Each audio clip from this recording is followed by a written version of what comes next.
Okay, same way तुम्ही HNI आणि NRI दोन्ही क्लायंट हँडल करतात. बरोबर. तर त्याच्याबद्दल थोडं मला सांगा. HNI clients again HNI clients जेव्हा असतो सेम असतो, स्ट्रॅटेजी सगळ्यांसाठी सेम असते, पण क्युरेशन किंवा कस्टमायझेशन वेगळं असतं. कारण कसं आहे की माझ्याकडे जर 1 लाख रुपये इन्व्हेस्ट करायला आहेत आणि माझ्याकडे 1 करोड आहेत आणि माझ्याकडे 10 करोड आहेत, my strategy will be different because I can play with more money, more options.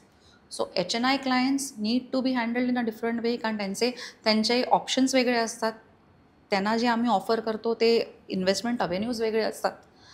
जे आम्ही रेग्युलर क्लायंटसाठी करतो ते ऑप्शन्स वेगळे असतात.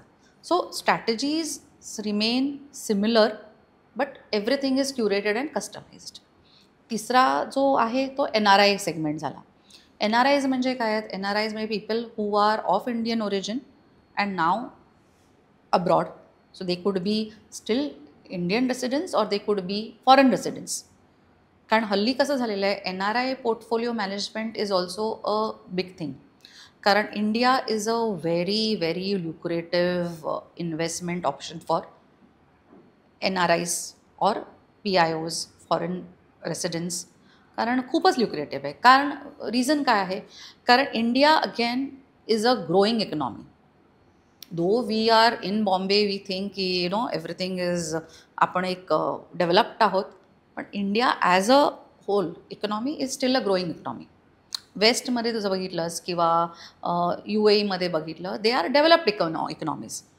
India because it's a developing economy, we are into a lot of projects that are happening, ज्याच्यासाठी पैसे पाहिजेत.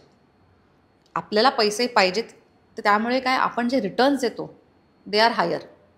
जे आता बँकमध्ये तू जर बघितलंस की आता बँकचे रेट ऑफ इंटरेस्ट कशावर डिपेंड असतात, की जी गव्हर्मेंटची जरूरत आहे, व्हॉट इज नीडेड. आता इन्फ्रा प्रोजेक्ट चालू आहेत म्हटल्यावर people are needing money. That is why the rate of interest today is a little higher in FDs. Tomorrow if you see in the developed countries like the US or the European countries, there are the FD interest is just 1% or 2%. There is also 0%. Japan does not give you interest. Zero. There is also negative interest. They take money to keep the money because they don't need the money. आपल्याकडे अजून ती परिस्थिती नाही आहे. So आपल्याकडे because it's a developing economy, the rate of returns are much higher in as compared globally. परत our population is an advantage, कारण तेवढं असल्यामुळे कन्झ्युमरिझम जास्त आहे.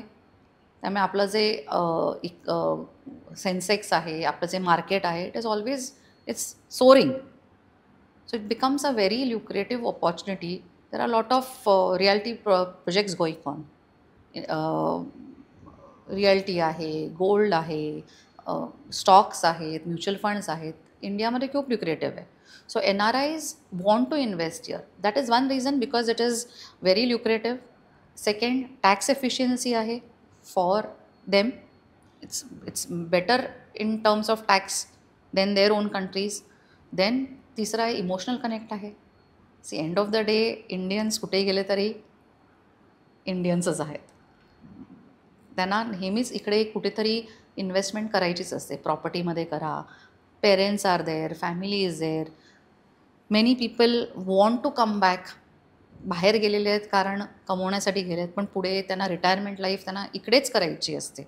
सो इकडे इन्व्हेस्टमेंट्स करणं त्यांच्यासाठी it is advisable also. So ह्या बऱ्याच कारणासाठी NRIs want to invest in India. Now it is become very easy also because everything is online. आधीसारखं ते फॉर्म भरणं, करणं, कुरिअर करा, हे काही नाही. सगळं ऑनलाईन होत असल्यामुळे it is even easier for them to invest. You don't need to be here.